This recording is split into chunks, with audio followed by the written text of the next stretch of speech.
Magandang araw mga bata! Ako nga pala si Teacher Jai at muli magkakaroon tayo ng isang makabuluhang kwentuhan. Ngunit bago ang lahat, nais kong malaman sino dito ang may alam kung ano ang tawag sa taong ito. Alam niyo ba kung anong trabaho niya? Tama! Siya ay isang manlililok. Ang manlililok ay ang tao na paglililok ang gawain. Sino mang may angking dunong sa sining ng pag-ukit sa kahoy, bato, marmol at iba pa. Pangalawa, puppet.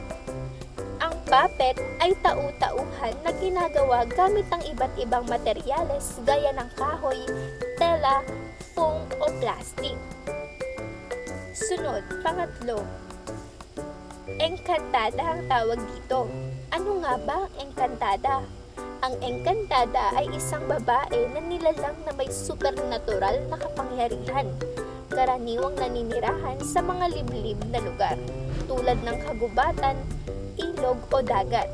Sila ay kilala sa kanilang kagandahan at kakayahang magbigay ng biyaya o sumpa.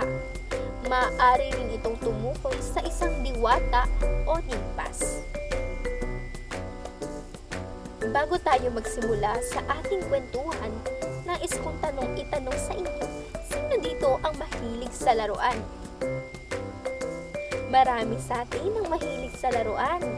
Minsan ba, kinakausap nyo ang mga laruan nyo sa inyong mga tahanan? Minsan din ginagawa kong kausapin ang mga laruan ko. Ngunit, meron pa akong ilang katanungan. Ito naman ay magiging patungkol na sa ating kwentuhan. Ang una kong tanong, sino kaya ang mahilig gumawa ng laruang kahoy? Ano kaya ang nangyari sa laruang kahoy? Patingin nga ako ng isang batang handang makinig. Ayan, maraming salamat. At ngayon, simulan na natin ang ating kwentuhan. Ang kwentong ito ay pinamagatang Pinocchio. Mahusay na manlililok ng mga laruang kahoy si Giuseppe. Ito ang dahilan kaya kilalang kilala siya sa kanilang bayan. Mabait sa mga bata si Giuseppe. Natutuwa siya kapag maraming bata ang nanonood sa kanya. Minsan ay may kumislap sa isip ni Giuseppe. Lililok siya ng isang batang kahoy. Ano nga ulit ang ilililok ni Giuseppe?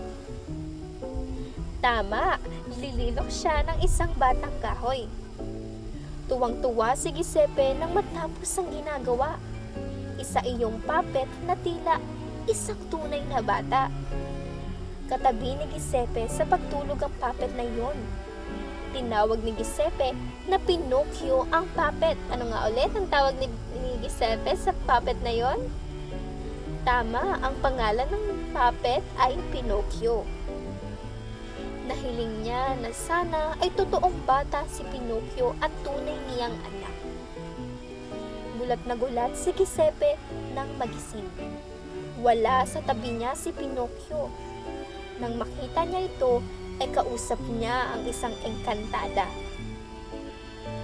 Binigyan kita ng buhay para may kasama si Giuseppe. Mangako kang hindi magsisinungaling. Kapag nagsinungaling ka, ay hahaba ang iyong ilong. Anong mangyayari kay Pinocchio pag nagsinungaling siya? Tama!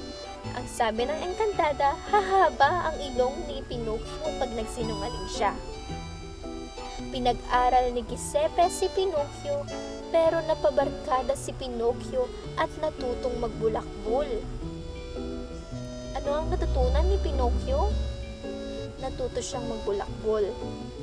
May nakapagsabi kay Giuseppe sa ginagawa ni Pinocchio. Totoo bang lumiban ka sa klase? Hindi po, sagot ni Pinocchio. Nakikipagbarkada ka raw? Hindi po. Nagbibisyo ka? Hindi rin po. Sa bawat kasinungalingan ay humahaba ang ilong ni Pinocchio. Noon, lumabas ang engkantada. Alam nito ang ginagawa ni Pinocchio. Hindi ba't habilin ko sa'yo huwag kang magsisinungaling? Hiyang-hiya si Pinocchio.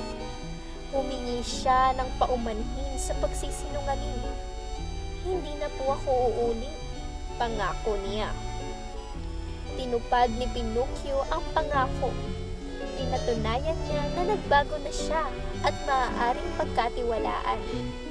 Natuwa ang engkantada kay Pinocchio. Hiniling ni Giuseppe na maging totoong bata na si Pinocchio. Hiniling rin ni Pinocchio na hindi na sana siya isang puppet lamang. Pinakinggan ang hiling na Giuseppe at Pinocchio. Walang kasiligaya ang mga mag-ama nang maging totoong bata na si Pinocchio. At dito nagtatapos ang ating kwento. Nawa ay pag nagkaroon tayo ng aktibidad, ay masagot ninyo ang ating mga katanungan, no? At sana naunawaan nyo ang ating kwento. At kung naunawaan nyo, maaari na ba tayong magsagot ng ating mga activity ngayong araw? Ready na ba kayo? Okay. So ngayon ay magkakaroon tayo ng isang aktibidad na patungkol sa kwentong ating tinalakay ngayong araw.